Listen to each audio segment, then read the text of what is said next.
In the summer of 2010, the Nissan No Limit team set out on an expedition with world-renowned professional kayakers Steve Fisher and Rush Sturgis. Our goal was to journey deep into the remote and rugged woods of America's Pacific Northwest and take on some of the most challenging waterfalls in the world.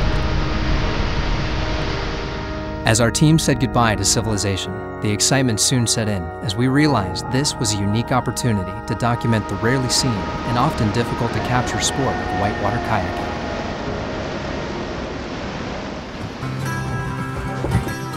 Kayaking is just a great excuse to travel to many different places and see new things and experience new experiences. And kayaking's taken me to about 45 countries now. I've been traveling non-stop for 12 years, searching for new rivers. And that often takes me into gorges and mountainous areas where many people never get to go. You know, literally the only people that can get to these spots are kayakers themselves. So that makes it a really hard sport to document.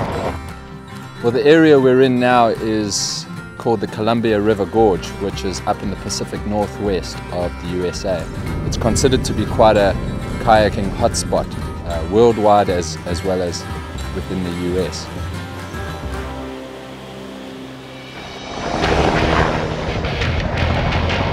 Steve's always been a really inspirational kayaker within the industry. He's kind of had a reputation as being the best all-around kayaker in the world.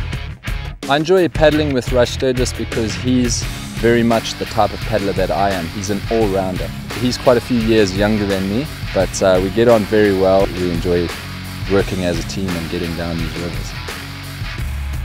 Most certainly you can't really go down many of these rivers without a team. When things go wrong, you need really trusted friends. Not only is it essential to have your team, but it's a very big part of the experience and the enjoyment too.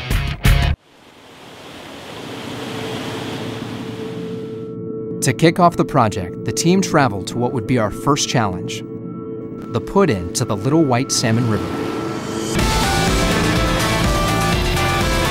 It's impressive to watch a paddler go over a big waterfall or a big drop, but you really have to realize that just to get to that point, you know, you had to go through a lot of different trials and tribulations.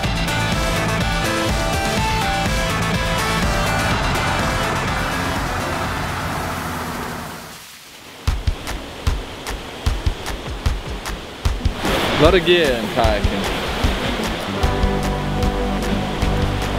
For whitewater kayakers, the Little White's kind of regarded as like one of the best sort of one-day runs in the world, really.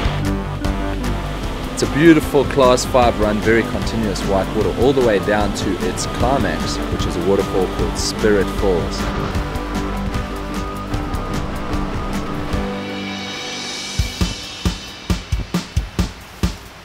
Once you put in on the Little White Salmon, you find that it's logs, rocks, what we call holes, recirculating backwaters within each rapid. It's a tough rapid to nail. You got to be really focused the whole time. There are lots of spots in there that will kill you. All of us at the top of the kayaking field have been through experiences where we've had to be rescued by our friends and where we've rescued our friends.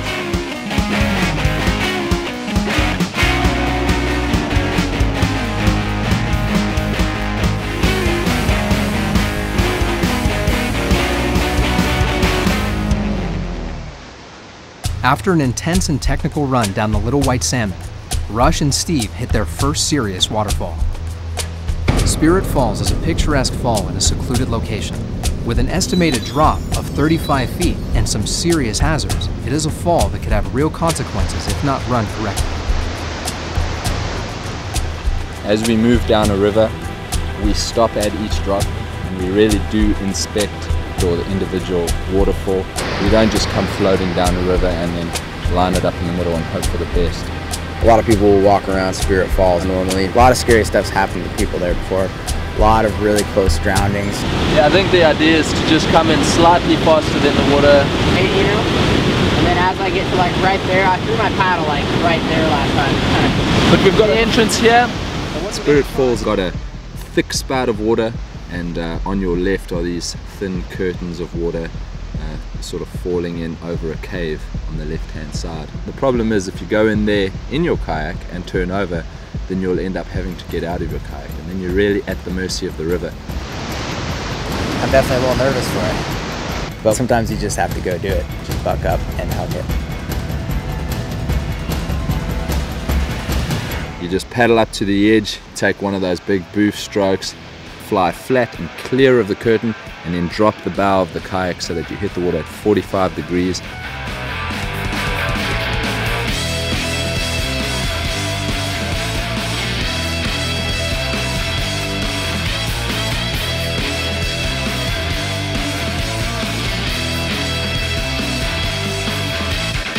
When I did it, the water tried to push me across against this little nose of rock, and I sort of had to grab on there and fend it off and then get myself downstream and avoid going in the cave. It was quite exciting. We've got to really be precise, and we've got to really nail our strokes in the exact right spots in order to safely fly through.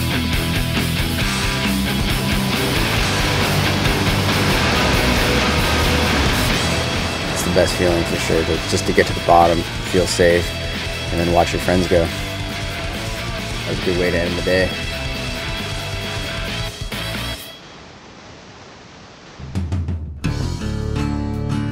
With a successful first day behind them, Steve and Rush settled in to plan the next stage of the project. With water levels looking better than they had been in a long time, they realized they might have the rare chance to run one of the larger, more epic falls in the area. So what we're looking at here in the Columbia River Gorge area is a series of rivers coming in to the Columbia River itself. And we're looking at internet gauges and figuring out which one is flowing at the moment. The only question remaining was which waterfall would be safe enough to run. Even with all their preparation and planning, they wouldn't know for sure until the next day. The night before running a really difficult waterfall, especially when you're really sort of pushing the boundary or the limit of what is possible, you definitely are trying to shut doubts out of your mind and tell yourself that nothing's going to go wrong. And then there's a moment where you realize, oh, what have I just decided to do?